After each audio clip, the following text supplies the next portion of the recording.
You're listening to the Women in Medicine Badass Radio Show with Dr. Sharon Grossman, episode number 44. Welcome to the Women in Medicine Badass Radio Show, where we deal with the real issues to get you from overwhelmed to optimal. And now, your host, Dr. Sharon Grossman. Welcome back, all my Wimbas, to another edition of the Women in Medicine Badass Radio Show. And I am super excited to be back speaking with you today because I just got off an 8-day cruise and it was a mastermind. If you're not familiar with that term, it's where business professionals get together and help each other get really accelerated in their business. And what was so fun about this whole week that I was on this cruise was not only learning how to be more successful in my business, but meeting all these amazing people and just having a great time. And this really fits in nicely with our topic for this week, which is the truth about happiness. And so I got off this ship and I've been feeling really high. I've been feeling like I had such fun and I really didn't know what to expect when I went on to this, that I was delighted. I was really happily surprised that it turned out the way that it did. And so I started to think about this idea of happiness and what it really takes for people to be happy. Because, the way I would normally describe my day-to-day life is not necessarily that same level of bubbled up happiness that I felt during the cruise and since coming off of it, but more so that I am satisfied with my life. And I don't mean it in a negative way that I'm only just barely satisfied and that I'm not really happy. It's just I'm content, right? I am pleased with the way that things are going in my life. But there is a difference between the way that I felt on this cruise and the way that I feel day to day. And so I thought I would share with you my thoughts on this topic and also some of the misconceptions that I think people sometimes have when it comes to their happiness. Now, one of the things that I know is that oftentimes people are searching for happiness. And so they'll identify something in their life and they'll say, when I have that, when this thing happens to me, then I'll be happy. And I think that that's a really common mistake that people make. They have this idea like when I make $1 million, or when I find my mate, or when I have a kid, or when I buy that house, or when I have that fancy car, or I get that promotion at work, then I'll be happy and everything is going to be great and there's all going to be rainbows and daisies. And the truth of the matter is that's never the case. Even for people who have won the lottery, there's that initial excitement over having won the lottery. But then if you follow up with these lottery winners, one thing you'll know is that they typically blow through all of their cash and then they get right back to their comfort zone, their familiar territory. So they have this idea that making all this money is going to change their life for the better, that's when they'll reach their happiness levels. But in truth, that's not what happens. And so I want you to consider all the things that you tell yourself that make you unhappy in your life and what is really going on there that you aren't feeling happier. Is it that you're telling yourself that this thing is wrong and until it turns around that you can't be happy?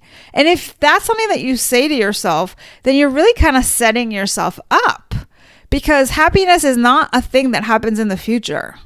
Happiness, so much of it is really a product of your mind. So we're going to talk about this as well, because I want you to be able to, quote unquote, manufacture happiness on purpose for you. Now, another misconception that people have is this idea that they wish they can be happy all the time. And I don't think that's very realistic. And if it was, then we'd be doing it already. The truth of the matter is that we are humans and we are meant to experience a menu of emotions. That's why they're there. every situation calls for a different emotion. And so it's not really practical that we're going to stay stuck with one emotion, even if it is happiness, all of the time. So for instance, if I'm on this cruise and I'm having a great time, but then somebody falls overboard or somebody hurts themselves, then it wouldn't make sense for me to stay happy, right? That would be really inappropriate. Instead, you want to be able to navigate your emotions and know that happiness is just one of those emotions on the menu. Another thing that I want you to consider is the difference between joy and satisfaction. So joy is how I felt when I was on this cruise. It was something that in the moment, as I'm engaging with people and we're laughing, I'm having a good time. It happens right then and there. And satisfaction is something that I think happens as a product of work that you do, that you finally reach a point where you can look back and feel really accomplished and satisfied.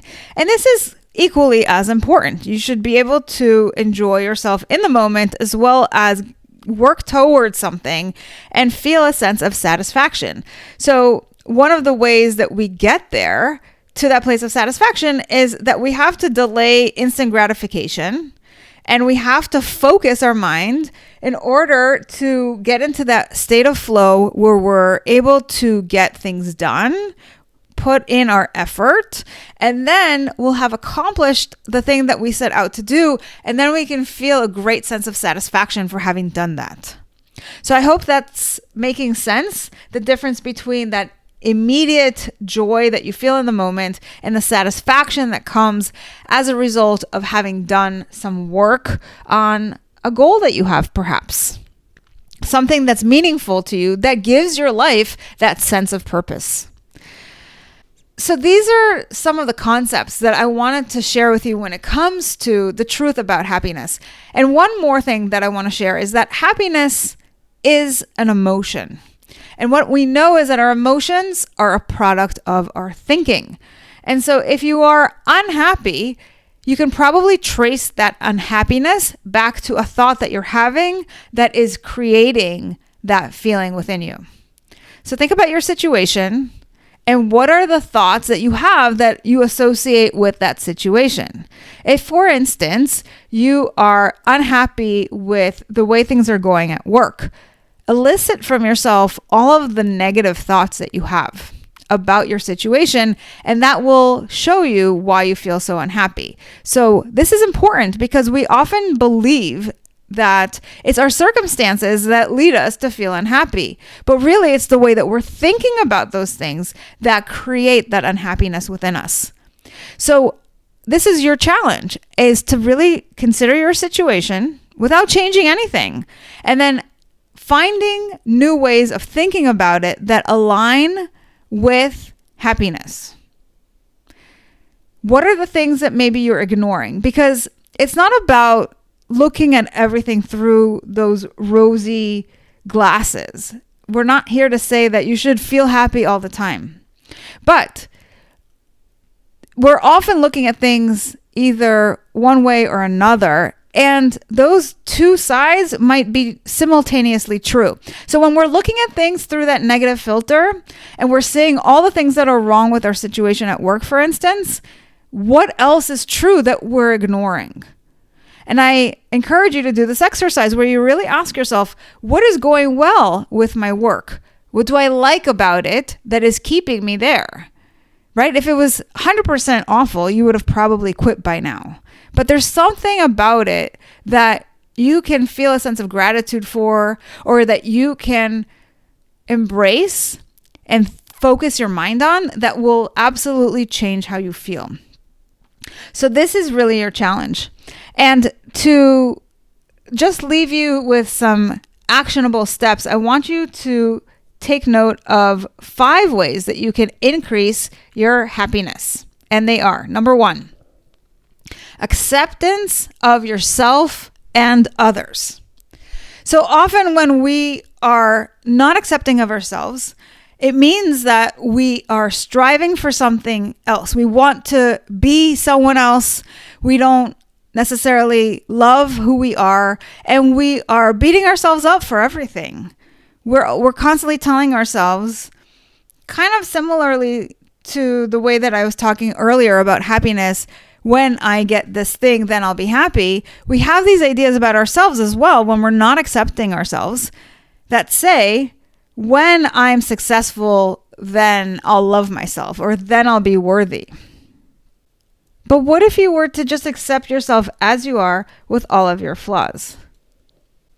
What if you were to accept other people the way that they are? What would be different about your relationships and how you show up?